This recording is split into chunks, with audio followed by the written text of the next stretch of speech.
এখানে কটা নোট গুনে দেখ তো। ইতু মনোযোগী ছাত্রীর মতো গুনল।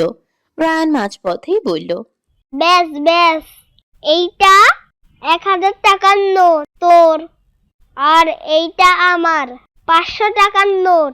তোর কটা আর আমার কটা? তোমার 20, আমার 70। তাহলে কার বেশি? তোমার। হা হা হা, দেখলি, সবাই আমাকে বেশি টাকা দিয়েছে। তোর কষ্ট লাগছে না? ইতু দুই পাশে মাথা নাড়ল, বোঝালো পাচ্ছে না। রায়ান মজা পেল না, রুকুচকে বলল, কেন পাচ্ছিস না? এতেই হবে। শোন ধর, তুই কষ্ট পেয়েছিস, এখন আমার তোর কষ্ট কমানো উচিত। এই নে, আমি আমার 20টা নোট দিয়ে তোর এই 17টা নোট কিনে নিলাম। এখন থেকে এই টাকা তোর।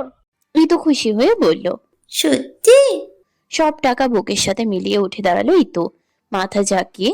লায়ন ভাই খুব ভালো বলে টুকুস করে বসে থাকা রায়ানকে একটা চুমো খেয়ে ফেললো।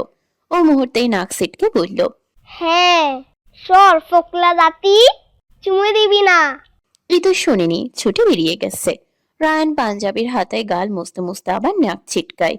এসব চুমু চামাটি ওর একদম পছন্দ না। তারপর উঠে জামা কাপড় ছেড়ে 3/4 প্যান্ট আর কালো টি শার্ট পরলো রায়ান। এটাও ঈদের জামা, চাচু দিয়েছে। কাঁধে ক্রিকেট ব্যাটটা ছড়িয়ে বাইরেই যাচ্ছিল। হঠাৎ সামনে এসে দাঁড়ালো তুষি। মা হওয়ার প্রায় 12 বছর চলছে তার, বয়স বেড়েছে, তবে চামড়ায় ভাঁজ আসেনি। 3 পিস পরে সবসময়, চুল খোপা করে রাখে। রায়ানের ক্লাসের বন্ধুরা মাকে নিয়ে খুব কথা বলে, বলে রায়ানের মা সবচেয়ে সুন্দর। তুষির আঙ্গুল ধরে ইতুও এসেছে, আধো বুলিতে বলল, লায়ন ভাইয়া, তুষি তোমাকে বকবে। কেন, আমি কি করেছি?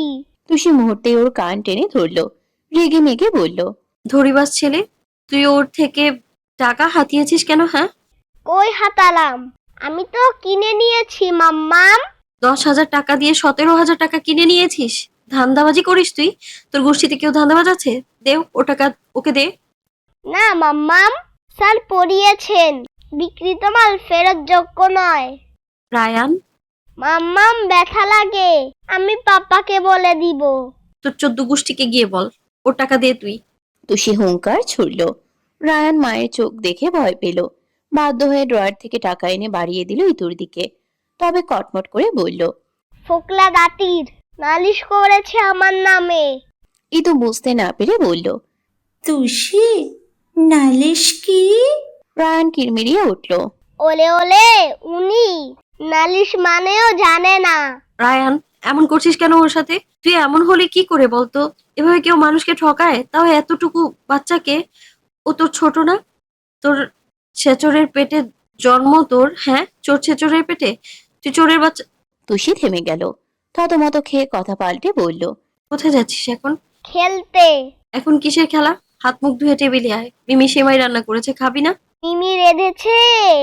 রায়ান ব্যাট রেখে সত্যিই ছুটে যায়। পেছনে শুনতে পাই ইতু বলছে, কোলে নাও না তুষি।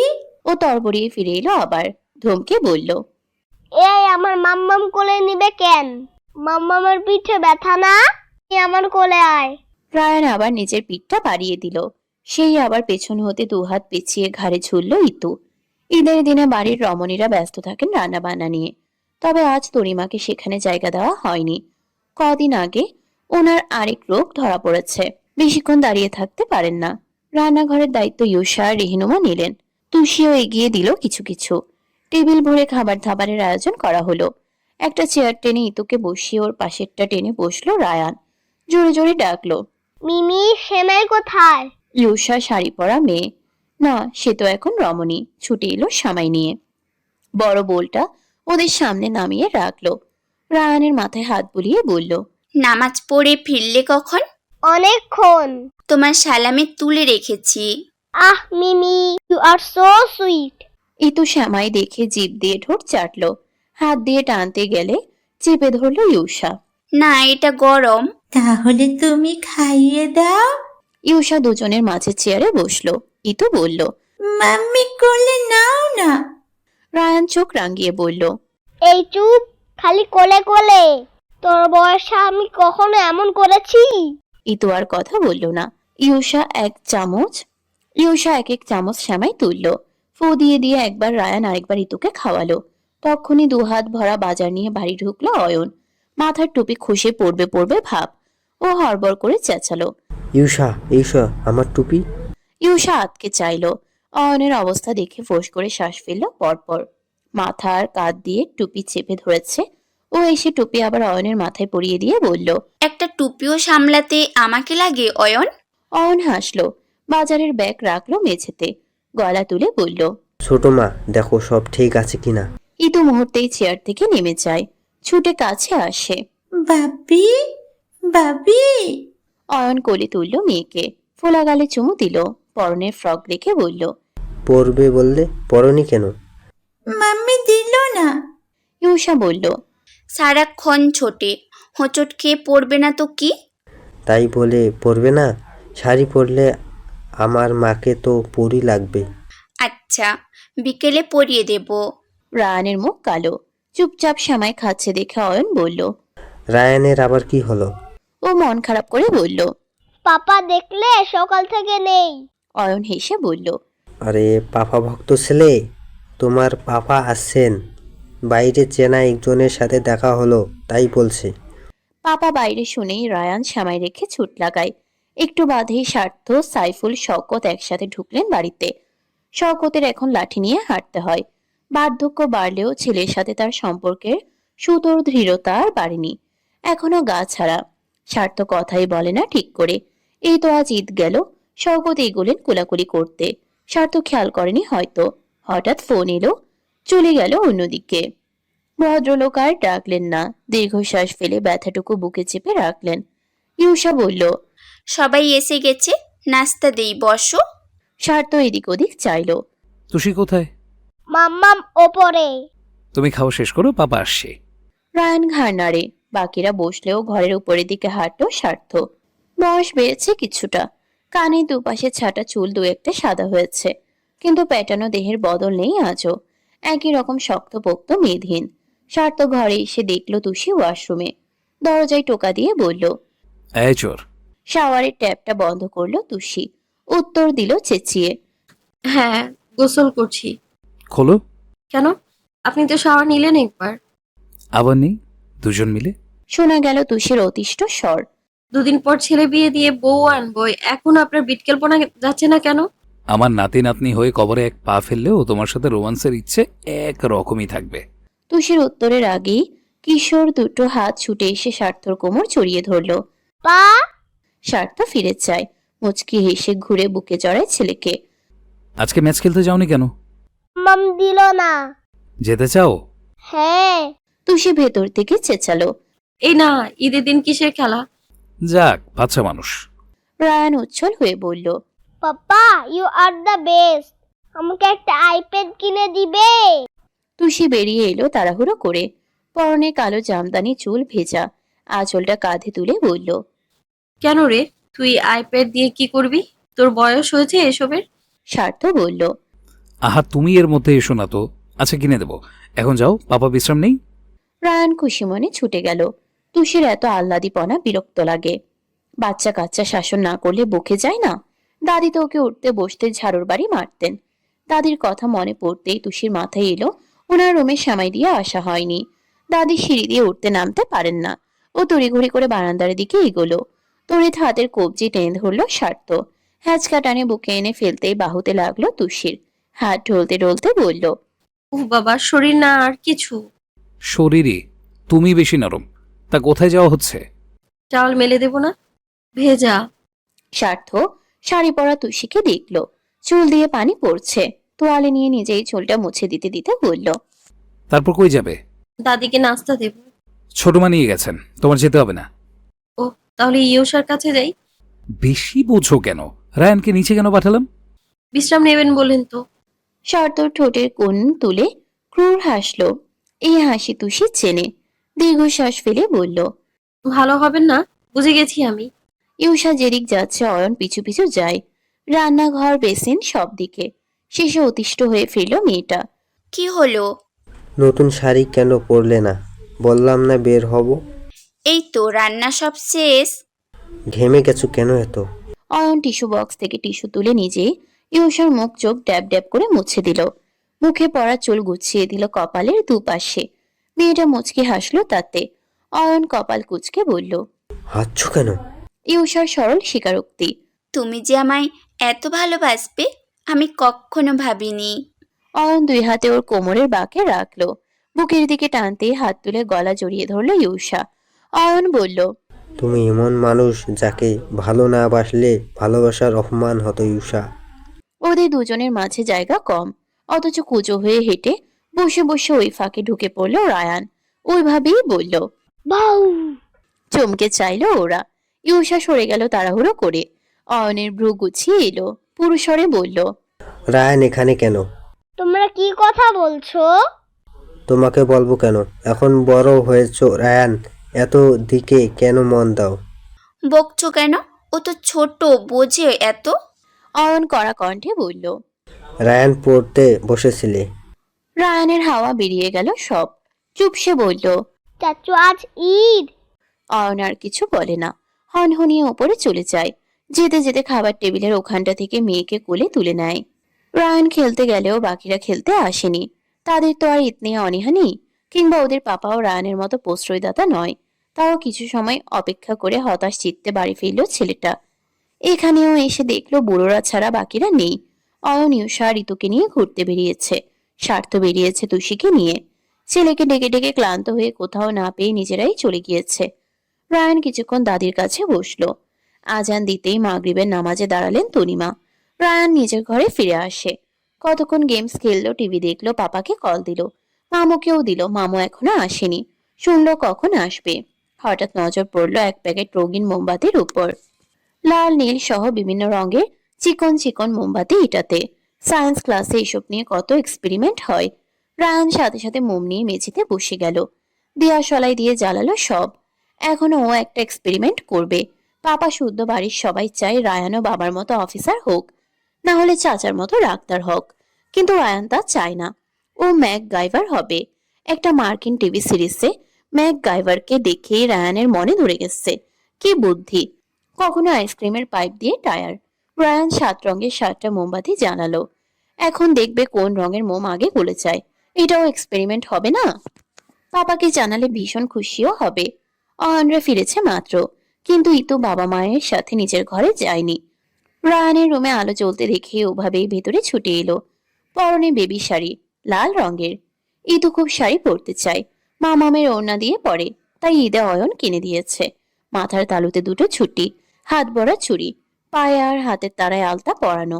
তুষি সাজিয়ে দিয়েছে। ও এসেই বলল, লায়ন ভাই, ঘুরতে গেছিলাম জানো। রায়ান চোখ তুলে চাইল না। মোমের দিকে ওর কঠিন মনোযোগ। ইতুই বসলো পাশে, বক বক শুরু করলো। একটা সময় লাল রঙের মোমটা গলে পড়ে গেল। হাত তালি দিয়ে উঠলো রায়ান। দেখেছিস, এটা আগে গেলেছে। হাত তালি দিয়ে উঠলো রায়ান। ইতু কিছু বোঝেনি, কিন্তু হাত তালি দিল তালে তালে। রায়ানের হঠাৎ চোখ পড়লো দুজনের মাঝে পড়ে থাকা ইতুর লাল শাড়ির আঁচলে। মাথায় দুষ্টুমি এলো অমনি। লাল মম আগে গললে লাল শাড়িতে আগুন কেমন জ্বলবে। রায়ান মোম একটা তুলেই ওর আঁচলের উপর ধরলো। কর করে কাপড় লুফে নিল সেটা। দাউ দাউ করে আগুন জ্বলে উঠতে ইতুর চেহারা ফ্যাকাশে হয়ে যায়। তড়াক করে দাঁড়িয়ে পড়ে বাচ্চাটা। আর্তনাদ করে ছোট স্বরে। লায়ন ভাই, আগুন নেভাও। লায়ন ভাই। ইতুর লাফানো দেখে রায়ান খুব মজা পেয়ে গেল। খ্যাক খ্যাক করে হাসলো। আগুন ইতুর পিঠে উঠে এলো তখনই। বাচ্চাটা আত্মচিৎকার ছুড়ল চামড়া পোড়া ব্যথায়। ওই চিৎকারে রায়ানের সংবিত ফিরল। হাসিটা মুছে গেল সহসা। বুঝলো ও কি করে বসেছে। ছুটে এসে ইতুর ছোট শরীর টেনে বুকে জড়িয়ে পিঠের আগুন হাত দিয়ে নেভাতে চেষ্টা করলো রায়ান। উন্মত্ত আগুন নেভে না, উল্টো ওর হাতের কবজি পুড়ে যায়। তখনই ইতুর চেঁচামেচিতে ছুটে এলো সবাই। ছোট্ট বাচ্চার গায়ে আগুন দেখে মাথায় বাজ পড়লো তাদের। অয়ন দূরে এসেই মেয়েকে ধরলো। স্বার্থ বালতি ভরে পানি এনে ঢেলে দিল গায়ে। হুলস্থুল পড়ে গেল। চিৎকার চেঁচেমেচিতে ফেটে চৌচির চারিপাশ। শাড়িটা টেনে খুলে দূরে ছুঁড়ে মারল ইউষা। কিন্তু ভয়ে আতঙ্কে ইতুর অবস্থা শোচনীয়। অয়নের হাতেই অচেতন হয়ে পড়ে গেল সে। ইউষার মায়ের মন ঘাবড়ে যায়। আহাজারি করে বলে, হাসপাতালে নিতে হবে। অয়ন, ওকে হাসপাতালে নিতে হবে। আমার মেয়ে, আমার বাচ্চা। তুষি সহ প্রত্যেকে যখন ইতুকে নিয়ে ব্যস্ত, উদ্বিগ্ন স্বার্থর নজর পড়ল রায়ানের দিকে। মেঝেতে মোম সাজানো, মুখ কাচুমাচু তার। এইসব দৃষ্টি স্বার্থর চেনা। মুহূর্তেই বুঝে গেল কার কাজ এটা। প্রথমবার ছেলের হঠকারিতায় স্বার্থ প্রশ্রয় দিতে পারল না। তেরে সেই হাতের উল্টো পিঠ দিয়ে ছোট্ট গালটায় ঠাস করে থাপ্পড় মারল সে। বাবার ওই এক থাপ্পড়ে ছিটকে গিয়ে মেঝের বুকে লুটিয়ে পড়ল রায়ান। কপাল ঠুকে গেল। দুনিয়া ঝাপসা দেখতে দেখতে ওখানে জ্ঞান হারিয়ে ঢলে পড়ল সেও। রায়ানের ধুম জ্বর এসেছে, গা পুড়ে যাওয়ার অবস্থা। সে রাতেই ওকে নিয়ে হাসপাতালে ছুটতে হলো সবার। সাথে নাজেহাল হয়ে পড়ল গোটা বাড়ি। সাইফুল, রেহেনুমা, তনিমা সবাই মিলে স্বার্থকে বকছেন। আদরের নাতির গায়ে এমনভাবে হাত তুলল, একেবারে ভয়ে জ্বর উঠে গেছে। এমন জল্লাদের মতো মারে কেউ? শকত সরাসরি কিছু না বলতে পারলেও আকার ইঙ্গিতে গজগজ করছেন। তবে স্বার্থ এসব কানে নিচ্ছে না। ছেলে বেড়ে পড়ে আছে, ভেতরটা তো সব থেকে ওর বেশি জ্বলছে। তার উপর নিরন্তর কাঁদছে তুষি। কান্নাই শব্দ নেই, ফোপাচ্ছে তাও। না ওর প্রতি অভিযোগ করে নয়, একবার বলেওনি কেন মারলো কি, কিছুই বলেনি। ছেলে অসুস্থ থাকলে মায়েদের যেমন লাগে অমনি ছটফট করছে সে। ইতু উপর হয়ে বাবার ঘাড়ে গাল মিলিয়ে শুয়ে আছে। পরনে এখন একটা ছোট হাত কাটা ফ্রক, জুটি বাঁধা নেই। হোগড়া চুল অগোছালো হয়ে কপাল ঢেকে আছে। ওকে সবসময় তুষি পুতুলের মতো সাজিয়ে রাখে। গোসল থেকে খাওয়া সব করিয়ে দেয়। ইউষার মাথা ঘামাতে হয় না। সেই তুষির এখন কিছুতে খেয়াল নেই। অয়ন ওকে নিয়ে করিডোরে হাঁটাহাঁটি করছে। ইতুর জ্ঞান ফিরেছিল অল্পতে। ভয়ে অজ্ঞান হয়েছিল বাচ্চাটা, কিন্তু চোখ খোলার পর থেকে কথাবার্তা বলেনি। এক ঢোকে এক মগ পানি খেলো, তারপর চুপ হয়ে রইল একদম। বিবর্ণ ক্ষুদ্র চেহারা দেখে পরিষ্কার ভয় পেয়েছে প্রচন্ড। আগুনের তাপে কাঁধের উপরে ছ্যাঁকা লেগেছে, লাল হয়েছে, জ্বলছেও কিছুটা। ভালো করে পুড়ে যাওয়ার আগেই রায়ান হাত দিয়ে দিয়ে আগুন নিভিয়ে দিয়েছিল। ডাক্তাররা সেখানে ওষুধ দিয়েছেন। অয়ন হাঁটতে হাঁটতেই দেখলো স্বার্থ কেবিন থেকে বের হয়েছে। উদ্বেগ নিয়ে কাছে এগিয়ে গেল ও। জিজ্ঞেস করলো। জ্ঞান ফিরেছে? চোখ নিচে রেখে দুপাশে মাথা নাড়ল স্বার্থ। অয়ন বলল, এভাবে মারার কি দরকার ছিল? বাচ্চা মানুষ কতই বা বোঝে। আগুন লাগলে কেউ পুড়বে এরকম বোঝার মতো বয়স ওর হয়েছে অয়ন। তুমি কি করে জানলে ও আগুন লাগিয়েছে? ও বলছে তোমায়? স্বার্থর উত্তরের আগে তুষি কেবিনের দৌড় থেকে মাথা বের করলো। অস্থির কণ্ঠে চেঁচালো। শুনছেন, বাবুর জ্ঞান ফিরেছে। তড়াক করে উঠে ছুটে এলো সকলে। রায়ানের কেবিনে দুজনের বেশি অ্যালাও করছিল না, তাই গোটা পরিবার অপেক্ষায় ছিল এতক্ষণ। এমনকি বুড়িয়ে যাওয়া হাসনাও বাড়িতে বসে থাকতে পারেননি। রায়ানের প্রতি তার যে প্রচন্ড মায়া। লাঠিতে ভর দিয়ে উঠে এলেন তিনিও। যদিও আজকাল শরীর চলে না, তেমন কষ্ট করে কথা বলতে পারেন না। স্বার্থ কেবিনে এসে দেখলো রায়ান চোখ মেলেনি, মাথা আর ঠোঁট দুটো নড়ছে কেবল। ও কাছে যায় না, তবে পরিষ্কার শুনতে পায়। রায়ান বিড়বিড় করে বলল, পাপা, সরি পাপা। স্বার্থ মুহূর্তেই ঘুরে গেল। ঠোঁট কামড়ে সামলালো নিজেকে। বাড়ির নারীরা সবাই রায়ানকে নিয়ে ব্যস্ত, উদ্বিগ্ন। ইতু বাবার কাঁধে শুয়েই চেয়ে রইল ওদিকে। রায়ান চোখ মেলে তাকালো। জ্বরে মুখটা নীল, ঝাপসা ঝাপসা দেখতে পেল সবাইকে। ছোট শব্দে ডাকলো, মাম। তুষি ধরফড়িয়ে ঝুঁকে ছেলের মাথা বুকে মিশিয়ে ধরলো। ভেজা চোখে বলল, এই তো মাম্মাম এখানে, বাবা এখানে আমি। সাইফুল ভারী রুষ্ট হয়ে স্বার্থর হাত টেনে নিজের দিকে ফেরালেন। রেগে মেগে বললেন, দেখ কি অবস্থা করেছিস, দেখ। মার তো ছোটবেলায় তুইও কম খাসনি, তাই বলে কোনোদিন এমন অবস্থা হয়েছিল? আমি ওর মতো কিছু করিনি। অয়ন টের পেল ইতু নড়ছে। এতক্ষণ পর একটু নড়ছে মেয়েটা। ঘাড় সোজা করতেই জিজ্ঞেস করল, নামবে? ঘাড় নাড়ল ইতু। কোল থেকে নিচে নামলো অয়ন। মেয়েটা নামলো, তবে দাঁড়িয়ে রইল ওখানেই। ওর একমাত্র খেলার সাথী রায়ান, সাজুগুজুর সাথী তুষি। দুজনের কেউ ঠিক নেই আজ। তুষি কেউ এভাবে কাঁদতে দেখেনি কখনো, না রায়ানকে এমন মুমূর্ষু দেখেছে। ইতুর মুখটা কালো হয়ে থাকে। রায়ান তখনই তাকায়। ইতুর পানসে চেহারায় ভেতরটা কেমন করে উঠে তার। তুষি মাথায় হাত বুলিয়ে বলল, দেখেছো রায়ান, তুমি ওর শাড়ি পুড়িয়ে দিয়েছো, তাও ও তোমায় দেখতে এসেছে। অথচ তুমি ওর সাথে কত রুড হয়ে যাও। রায়ান কথা বলল না, চুপ করে রইল। ইতু তখনই বলল, লায়ন ভাই বুলিয়ে দেয়নি, এমনি এমনি বলেছে। চমকে চাইল স্বার্থ। তার চেয়েও বেশি চমকালো অসুস্থ হয়ে পড়ে থাকা রায়ান।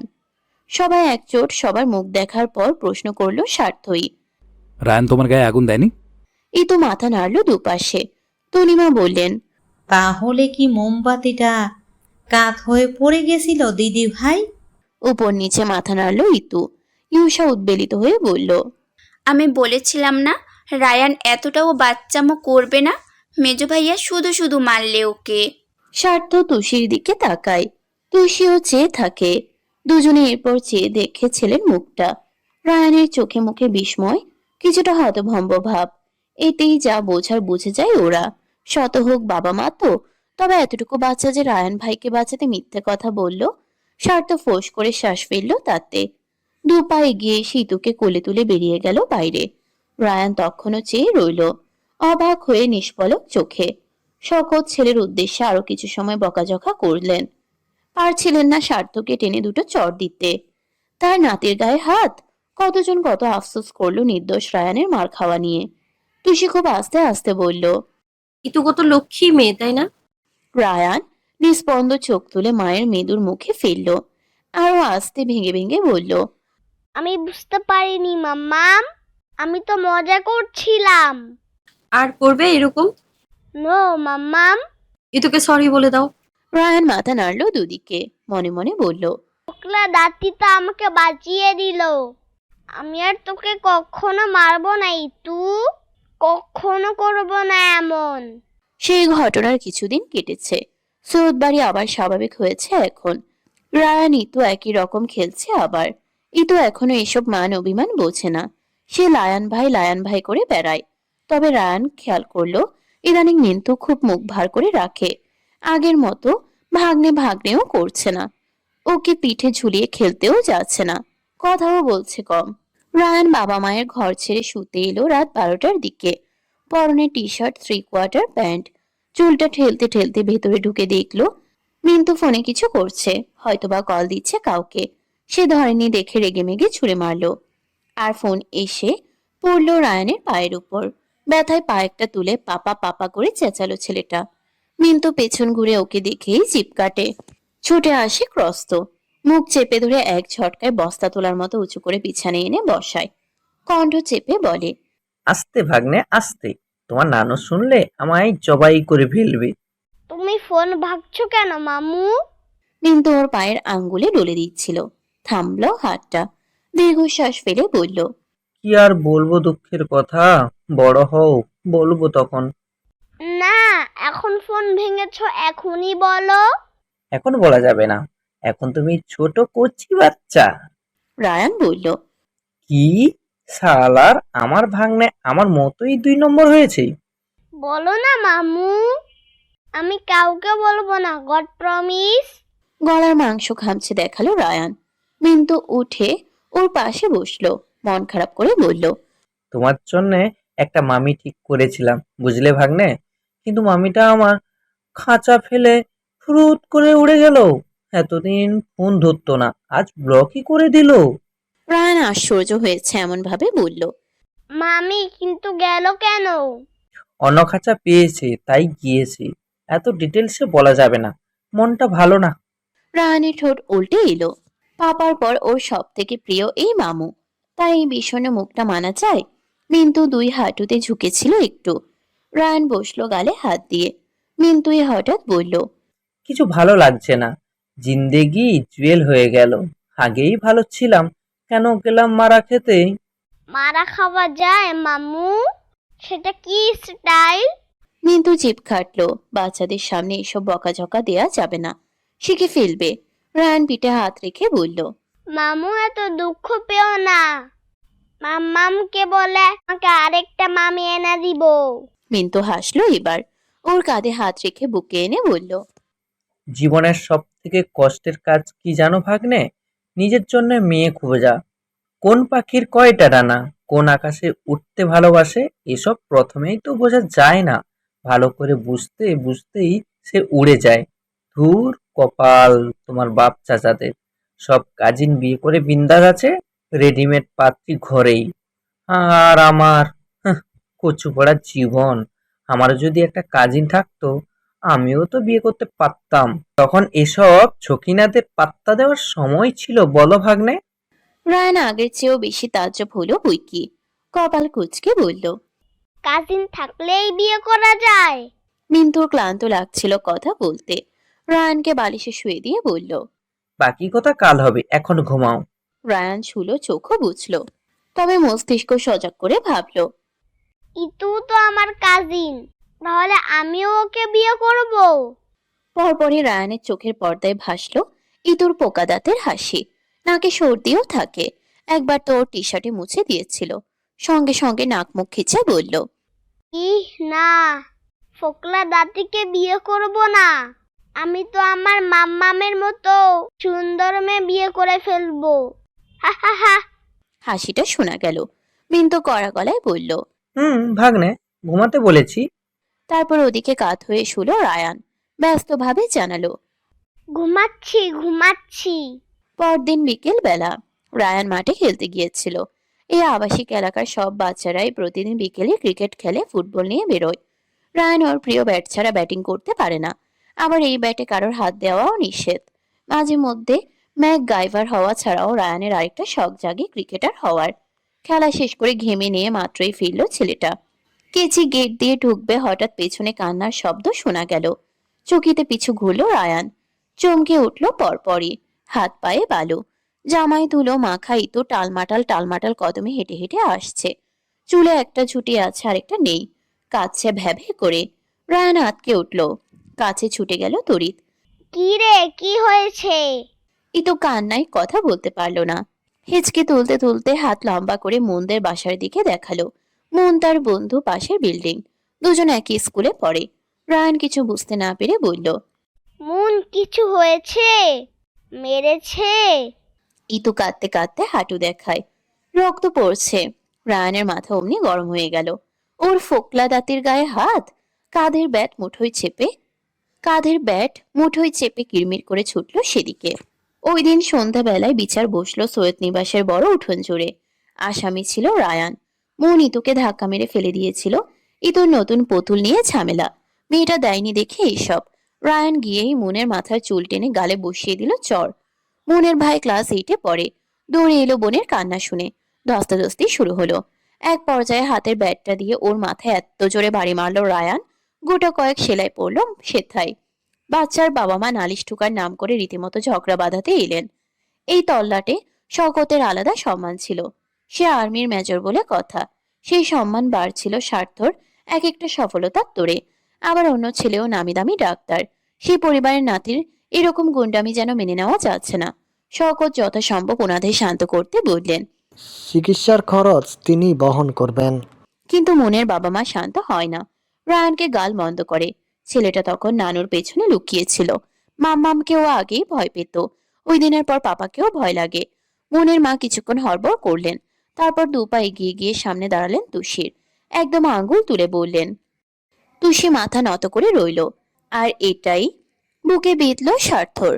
সঙ্গে সঙ্গে তেড়ে মেরে এসে রায়ানের হাতের কবজি খপ করে ধরে অন্তপুরের পথ ধরল সে।